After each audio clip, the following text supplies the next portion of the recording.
Welcome back to Film My Watchlist. Today I'll be reviewing Annihilation. Annihilation is the second directorial outing from Alex Garland, who brought us Ex Machina in 2014, as well as being the scribe behind the likes of Sunshine, 28 Days Later, and the novel which Danny Boyle's The Beach was based upon.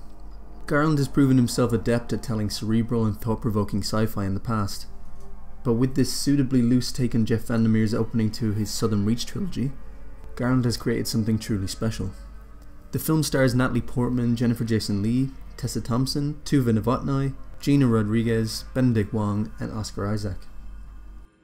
The story follows Portman's biologist Lina, who chooses to embark on a dangerous expedition into the Shimmer, the ever-encroaching site of a meteorite impact where her husband undertook a secret mission only to return home fundamentally changed. Within the Shimmer, the laws of nature don't apply, and a seemingly unstoppable force takes control.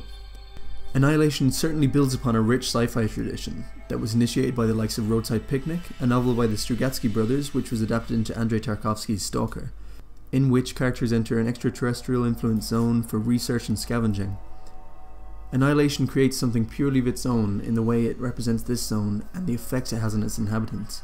Whereas in Stalker, radiation and post-apocalyptic imagery were rife, here Garland portrays the Shimmer as a lush and evocatively beautiful habitat where this quality is heightened to the point of being insidious. The film's use of imagery is absolutely incredible. The way it ranges from the depiction of its beautiful, otherworldly nature to the cancerous, violent mutations associated with them is intoxicating. Portman is a reliably strong protagonist. Her determination and the toll this disorientating mission is taking on her is affecting and empathetically portrayed.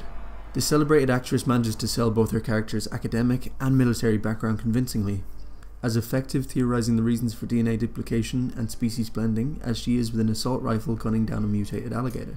The support are reliable, Tessa Thompson of Thor Ragnarok and Creed fame perhaps being the standout among them. Admittedly, the film does take a bit of growing accustomed to. Initially, much of the character interaction and dialogue appears slightly overwritten, or awkwardly delivered once the 5 prominent characters embark on their mission.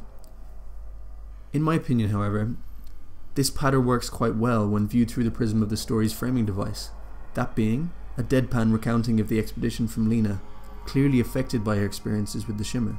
If you can get past this unconventional approach, the film rewards you with some of the most stunning cinematic wonder you're likely to see in any sci-fi. The film is beguiling, utterly atmospheric, ominous and terrifying. Annihilation's effect creeps up on you. Through a number of effective jump scares and the bizarre anomalies of the Shimmer's slightly off representation of terrestrial nature, suspense and terror slowly builds. The film's creatures are a big part of this truly unsettling dread. A skeletal bear which echoes the screams of its victims is one of the most effective and terrifying set pieces in the narrative. Garland has proven himself a master at conjuring uncompromising tension that can snap to horrific, claustrophobic violence at any moment. Behind these beasts, however, something even more terrifying exists. A seemingly unthinking yet driven natural force that replicates and annihilates without hesitation. Now, in any other sci-fi of this caliber, the aforementioned monster set piece would be a stunning climax to the suspense built within the narrative. Instead, Garland decides to go for broke and, taking a hard left turn from the admittedly bare-bones source novel, manages to create one of the most mind-blowing and existentially terrifying moments of sci-fi horror in the last few years. Without going into too much detail, the climax succeeds through an ominous lack of dialogue, mimicry, and a pitch-perfect, spine-tingling score by Ben Salisbury and Jeff Barrow, in hitting upon a nerve so unexpected yet profoundly, instinctually sinister. I honestly feel this scene, as a culmination of the beautifully rendered dread and evocative imagery that came before it, solidifies Annihilation as an utterly essential cinematic experience akin to the likes of Jonathan Glazer's breathtakingly unique Under the Skin, or Denis Villeneuve's unnervingly strange Enemy. Indeed, much like Mika Levy's jaw-dropping score for Under the Skin, Salisbury and Barrow create an otherworldly minimalist terror with their musical accompaniment to the film that will lodge itself in your mind long after the film is finished. It is truly a shame that many viewers won't get to fully experience the visual and sonic awe on display in Annihilation by watching it in a cinema. The film has disappointingly only received a theatrical release within the US, while being relegated to Netflix distribution in the rest of the world.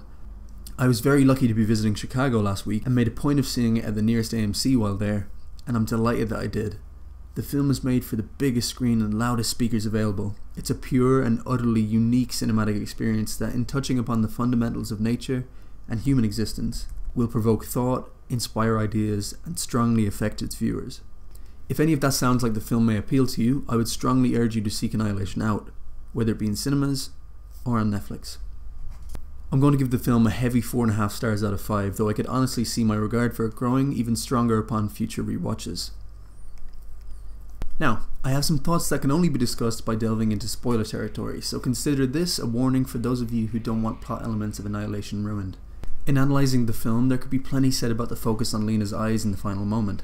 Despite her thwarting the alien, she has clearly been changed by the shimmer. This is also evident in the lingering shots of saliva on the rim of a glass of water, and the obvious duplication in it when compared to a shot at the film's beginning. However, the part that I really want to discuss is the alien or clone scene at the lighthouse. It's a uniquely terrifying and mind-blowing moment. It's a fascinating inclusion, being that the ending of Vandermeer's novel is utterly different, but I think it's a fitting addition. Of course, it's the culmination of the themes of replication shown throughout the film, but it also feeds into the idea of possession, loss of identity, and a literal reflection of ourselves. If the unthinkingly driven way in which the shimmer progresses has a correlation, it has to be humankind's unstoppable conquering of the planet, but in a superior fashion. The effect the shimmer has on the alligator and other mutant beasts could, in a way, be seen as parallels to the way we as a species have influenced animal evolution around us. This works similarly with the way that nature has changed. So, to see ourselves literally replicated feeds into a number of innate fears of being surpassed by a superior life form, and most importantly, one that clearly can't be reasoned with. It's the lack of emotion in Oscar Isaac's returning soldier that is so unnerving. The emotion and empathy evident in humans that is the barricade to complete annihilation being carried out by our species is simply forgotten when the shimmer takes hold. It's what we usually associate with sociopathy and psychopaths, but here in an intangible form.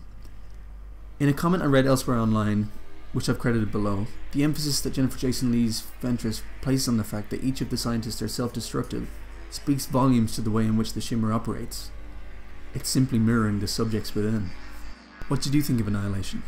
If you enjoyed this and would like to see more, consider subscribing and checking out other content. If you're a subscriber that enjoys my reviews and deem that enjoyment worthy of money, check out my new Patreon account where you can donate to the channel. Any contribution would be hugely appreciated, but having a subscriber base who frequently take part in discussion and engagement with the channel is my main aim. Thanks very much.